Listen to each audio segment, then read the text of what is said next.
Assalamualaikum warahmatullahi wabarakatuh. Perkenalkan, nama saya Rahmat Rihan Kamumu, mahasiswa aktif semester 1 dari kelas A, jurusan manajemen, prodi S1 Ilmu Administrasi Publik, Fakultas Ekonomi, Universitas Negeri Gorontalo. Di video ini saya buat untuk memenuhi tugas mata kuliah Pendidikan Pancasila, materi tentang paradigma Pancasila dalam bermasyarakat. Sebelum masuk ke pembahasan, saya akan menjelaskan sedikit terkait tentang paradigma Pancasila dalam bermasyarakat. Pancasila sebagai dasar filsafat negara Republik Indonesia. Ada beberapa hal yang perlu masa zaman dahulu terkait sejarah Indonesia sebelum proses dan sejarah perumusan Pancasila sebagai dasar negara. Hal ini berkaitan dengan perjuangan kerajaan dalam mempertahankan eksistensi bangsa Indonesia. Adapun kerajaan dan masa kebangkitan seperti Kerajaan Kutai, Sriwijaya, Majapahit, dan masa kebangkitan Indonesia. Pancasila juga merupakan sebagai dasar negara bangsa Indonesia hingga sekarang telah mengalami perjalanan waktu yang tidak sebentar. Dalam rentang waktu tersebut, banyak hal atau peristiwa yang terjadi menemani perjalanan Pancasila. Sehingga berdirilah Pancasila sebagai sekarang ini di depan semua bangsa Indonesia. Mulai peristiwa pertama saat Pancasila dicetuskan sudah menuai banyak konflik di internal Pancasila pencetusnya. Hingga sekarang pun di era reformasi dan globalisasi, Pancasila masih hangat diperbincangkan oleh banyak kalangan berpendidikan, terutama kalangan politik dan mahasiswa. Kebanyakan dari para pihak yang memperbincangkan masalah Pancasila adalah mengenai awal dicetusnya Pancasila tentang sila pertama. Memang dari sejarah awal perkembangan bangsa Indonesia dapat kita lihat bahwa komponen masyarakatnya terbentuk dari dua kelompok besar, yaitu kelompok agamais, dalam hal ini didominasi oleh kelompok agama Islam, dan yang kedua adalah kelompok nasionalis. Kedua kelompok tersebut berperan besar dalam pembuatan rancangan dasar negara kita tercinta ini. Maka setelah banyak aspek memperbincangkan Pancasila sebagai dasar negara ini, dibuat sebagai catatan perjalanan Pancasila dari zaman ke zaman agar kita senantiasa tidak melupakan. Langsung saja saya masuk ke topik pembahasan. Topik pembahasan pertama yakni pengertian paradigma. Istilah paradigma pada awalnya berkembang dalam dunia ilmu pengetahuan, terutama dalam kaitannya dengan filsafat pengetahuan. Secara terminologis, tokoh yang mengembangkan istilah tersebut dalam dunia ilmu pengetahuan adalah Thomas S. Kuhn dalam bukunya yang berjudul The Structure of Scientific Revolution. Paradigma juga merupakan suatu asumsi-asumsi dasar dan asumsi-asumsi teoritis yang umum atau merupakan suatu sumber nilai, sehingga merupakan suatu sumber hukum-hukum, metode, seru penerapan dalam ilmu pengetahuan, sehingga sangat menentukan sifat, ciri serta karakter ilmu pengetahuan itu sendiri. Paradigma itu juga sendiri merupakan asumsi-asumsi dasar dan asumsi-asumsi nilai atau merupakan sumber nilai, sehingga merupakan suatu sumber hukum, metode penerapan dalam ilmu pengetahuan yang menentukan sifat, ciri serta karakter ilmu pengetahuan sendiri.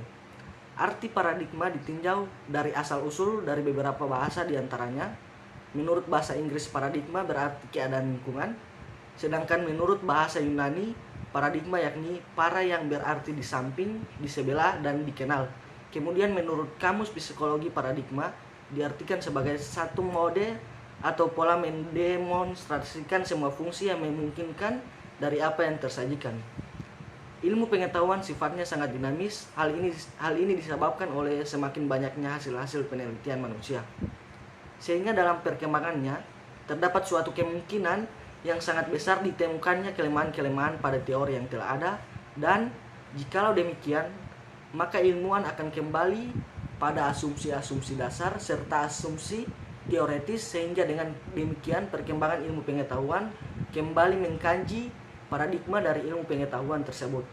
Atau dengan lain perkataan, ilmu pengetahuan harus mengkaji dasar ontologis. Misalnya, dalam ilmu-ilmu sosial, manakala suatu teori yang didasarkan pada suatu hasil penelitian, inilah yang mendasarkan pada metode kuantitatif yang mengkaji manusia dan masyarakat berdasarkan korelatif dan positivistik, maka ternyata hasil dari ilmu pengetahuan tersebut secara epistemologis hanya mengkaji satu aspek saja dari objek ilmu. Topik yang kedua yakni Pancasila sebagai paradigma pembangunan. 1. Pancasila sebagai paradigma di bidang politik. Yang dimaksud Pancasila sebagai paradigma pembangunan politik adalah meletakkan nilai-nilai yang terkandung dalam Pancasila sebagai sumber nilai politik. Sumber nilai politik harus mengacu pada nilai-nilai Pancasila, terutama sila keempat, di mana semua praktik politik harus berkembang atas asas kerakyatan. Hal ini dikarenakan warga negara merupakan pelaku politik, sehingga masyarakat harus mampu menempatkan kekuasaan tertingginya sebagai warga negara Indonesia yang menganut sistem politik demokrasi, di mana kekuasaannya dari rakyat, oleh rakyat, dan untuk rakyat. Warga Indonesia sebagai warga negara harus ditempatkan sebagai subjek atau pelaku politik, bukan sekedar sebagai objek politik. Karena Pancasila bertolak dari kodrat manusia, maka pembangunan politik harus dapat meningkatkan harkat martabat manusia. Sistem politik yang bertolak dari manusia sebagai subjek harus mampu menempatkan kekuasaan tertinggi pada rakyat. Kekuasaan yang dimaksud adalah kekuasaan dari rakyat, oleh rakyat, dan untuk rakyat. Sistem politik Indonesia yang sesuai Pancasila sebagai paradigma adalah sistem politik demokrasi, bukan otoriter. Berdasarkan hal tersebut, sistem politik Indonesia harus dikembangkan atas asas kerakyatan, yaitu terletak pada sila keempat Pancasila. Pengembangan selanjutnya adalah sistem politik didasarkan pada asas-asas moral daripada sila-sila pada Pancasila. Yang kedua, Pancasila sebagai paradigma di bidang hukum. Salah satu tujuan bernegara Indonesia adalah melindungi segenap bangsa Indonesia dan seluruh tumpah darah Indonesia. Hal ini mengandung makna bahwa tugas dan tanggung jawab tidak hanya oleh penyelenggara negara saja, tetapi juga rakyat Indonesia sebagai keseluruhan. Atas dasar tersebut, sistem dan keamanan adalah mengikut sertakan seluruh komponen bangsa. Sistem pembangunan pertahanan dan keamanan Indonesia disebut sistem keamanan rakyat semesta. Menurut ketetapan MPRS nomor 20 MPRS 1966, Pancasila merupakan sumber dari segala sumber hukum. Dengan demikian, semua peraturan perundang-undangan di Indonesia harus tidak boleh bertentangan dengan Pancasila sebagai dasar negara. Pembukaan Undang-Undang Dasar 1945 yang memuat Pancasila tidak boleh dirubah oleh siapapun, juga termasuk MPR. Hal ini didasarkan pada pasal 3 dan pasal 37, karena merubah isi pembukaan bukan berarti pembubaran negara. 3. Pancasila sebagai paradigma dalam pembangunan ekonomi. Sesuai dengan paradigma Pancasila dalam pembangunan ekonomi, sistem ekonomi harus mendasarkan pada moralitas, ketuhanan, dan kemanusiaan. Hal itu bertujuan untuk mensejahterakan rakyat secara keseluruhan. Pengembangan ekonomi harus mampu menghindarkan diri dari monopoli serta persaingan bebas yang nantinya akan memberikan keuntungan besar pada pihak-pihak yang kuat dalam bidang ekonomi. Sedangkan pengusaha-pengusaha kecil akan dirugikan dengan adanya sistem persaingan bebas dalam perekonomian. Sesuai dengan Undang-Undang Dasar 1945 pasal 33 menyebutkan bahwa sistem persaingan bebas dan monopoli dilarang dalam perekonomian. Mengenai pasal 33 ini, penjelasan Undang-Undang Dasar 1945 menyatakan dalam pasal 33 tercantum dasar demokrasi ekonomi produksi dikerjakan oleh semua, untuk semua di bawah pimpinan atau penilikan anggota-anggota masyarakat. Oleh sebab itu, sistem perekonomian negara harus mengutamakan kesejahteraan rakyat. Masyarakat pun harus ikut andil dalam kegiatan pembangunan ekonomi. Sedangkan pemerintah berkewajiban memberikan pengarahan dan bimbingan terhadap pertumbuhan ekonomi yang sehat bagi perkembangan dunia usaha. Yang keempat, Pancasila sebagai paradigma dalam pembangunan sosial budaya. Pancasila sebagai paradigma dalam pembangunan sosial budaya adalah mendasarkan pembangunan sosial budaya berdasarkan nilai-nilai yang telah ada dalam masyarakat. Nilai-nilai yang ada pada masyarakat pada hakikatnya merupakan dasar nilai dari nilai-nilai yang terkandung dalam Pancasila. Dalam rangka pembangunan sosial budaya, Pancasila merupakan sumber normatif yang bertujuan untuk meningkatkan harkat dan martabat manusia, menjadikan warga negara menjadi masyarakat yang beradab dan berbudaya. Pada era globalisasi, nilai-nilai budaya yang berkembang dalam masyarakat sudah mulai tertimbun oleh budaya-budaya barat yang masuk ke Indonesia. Nyaris semua penduduk Indonesia terpengaruh oleh budaya-budaya tersebut, baik itu budaya yang bersifat positif maupun budaya yang bersifat negatif. Dengan masuknya berbagai budaya-budaya baru, masyarakat mulai meningkatkan nilai-nilai budaya yang telah berkembang dalam ruang lingkupnya, dan mereka lebih memilih budaya-budaya bangsa barat yang bahkan tidak sesuai dengan nilai-nilai yang terkandung dalam Pancasila. Hal tersebut membuat masyarakat memiliki sifat-sifat biadab. Contohnya seperti gaya berpakaian yang meniru bangsa barat, berbagai macam tarian-tarian bangsa barat yang mengandung unsur pornografi, dan lain sebagainya. Sudah menjadi tugas pemerintah untuk mengingatkan. Yang kelima, Pancasila sebagai paradigma dalam pembangunan kehidupan antar umat beragama. Pada proses reformasi dewasa ini, beberapa wilayah negara Indonesia terjadi konflik sosial yang bersumber pada masalah SARA, terutama bersumber pada masalah agama. Hal ini menunjukkan kemunduran bangsa Indonesia ke arah kehidupan beragama yang tidak berkemanusiaan. Tragedi di Ambon, Poso, Medan, Mataram, Kupang, serta daerah-daerah lainnya menunjukkan betapa semakin melemahnya toleransi kehidupan beragama yang berdasarkan kemanusiaan yang adil dan beradab. Oleh karena itu, merupakan suatu tugas berat bagi bangsa Indonesia untuk mengembalikan suasana kehidupan beragama yang penuh perdamaian, saling menghargai, saling menghormati, dan saling mencintai sebagai sesama umat manusia yang beradab. Pancasila telah memberikan dasar-dasar nilai yang fundamental bagi umat bangsa Indonesia untuk hidup secara damai dalam kehidupan beragama di negara Indonesia tercinta ini. Manusia adalah sebagai makhluk Tuhan yang Maha Esa. Oleh karena itu, manusia wajib beribadah kepada Tuhan yang Maha Esa dalam wilayah negara di mana mereka hidup. Pancasila juga telah memberikan dasar-dasar nilai yang fundamental bagi umat beragama untuk dapat hidup secara damai dalam kehidupan beragama di negara Indonesia. Yang keenam, Pancasila sebagai paradigma dalam pembangunan IPTEK.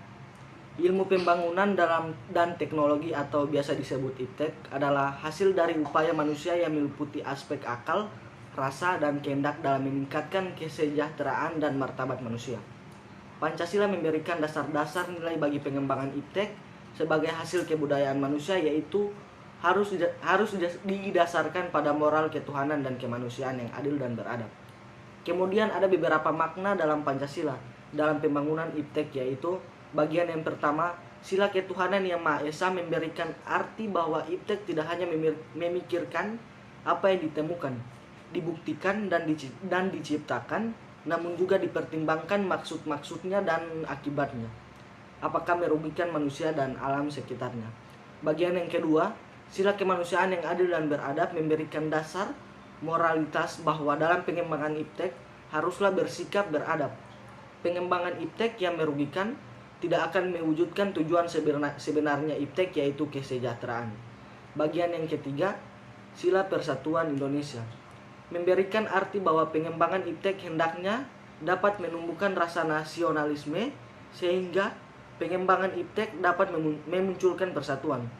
Bagian yang keempat, sila kerakyatan yang dipimpin oleh hikmat kebijaksanaan dalam permusyawaratan perwakilan mendasari pengembangan IPTEK secara demokratis, artinya setiap individu bebas dalam melakukan pengembangan IPTEK. Para pengembang IPTEK harus bersikap terbuka, artinya terbuka untuk dikritik, dikaji ulang maupun dibandingkan dengan teori lainnya. Bagian yang kelima, sila keadilan sosial bagi seluruh rakyat Indonesia memberikan arti bahwa pengembangan IPTEK harus menjaga keseimbangan keadilan dalam kehidupan kemanusiaan. Dari pembahasan di atas, kesimpulan yang dapat kita tarik ialah Pancasila sebagai dasar filsafat negara Republik Indonesia. Ada beberapa hal yang perlu masa zaman dahulu terkait sejarah Indonesia sebelum proses dan setelah perumusan Pancasila sebagai dasar negara. Hal ini berkaitan dengan perjuangan kerajaan dalam mempertahankan eksistensi bangsa Indonesia. Dalam proses reformasi dewasa ini, nilai-nilai Pancasila merupakan suatu pangkal tolak baik dalam bidang politik, sosial, ekonomi, hukum, serta kebijakan internasional dewasa ini. Hal inilah dalam wacana ilmiah dewasa ini diistilahkan bahwa Pancasila sebagai paradigma dalam kehidupan berbangsa dan negara. Istilah paradigma merupakan suatu asumsi-asumsi dasar dan asumsi-asumsi teoritis yang umum atau merupakan suatu sumber nilai, sehingga merupakan suatu sumber hukum-hukum, metode, seru penerapan dalam ilmu pengetahuan, sehingga sangat menentukan sifat, ciri serta karakter ilmu pengetahuan itu sendiri. Kemudian, di dalam Pancasila itu sendiri terdapat paradigma pembangunan, di antaranya meliputi 1. Pancasila sebagai paradigma di bidang politik. 2. Pancasila sebagai paradigma di bidang hukum. 3. Pancasila sebagai paradigma dalam pembangunan ekonomi. 4. Pancasila sebagai paradigma dalam pembangunan sosial budaya. 5. Pancasila sebagai paradigma dalam pembangunan kehidupan antar umat beragama. 6. Pancasila sebagai paradigma dalam pembangunan iptek. Itulah pemaparan materi dari saya terkait paradigma Pancasila dalam bermasyarakat. Lebih dan kurangnya saya mohon maaf. Wabillahi taufik walhidayah. Wassalamualaikum warahmatullahi wabarakatuh.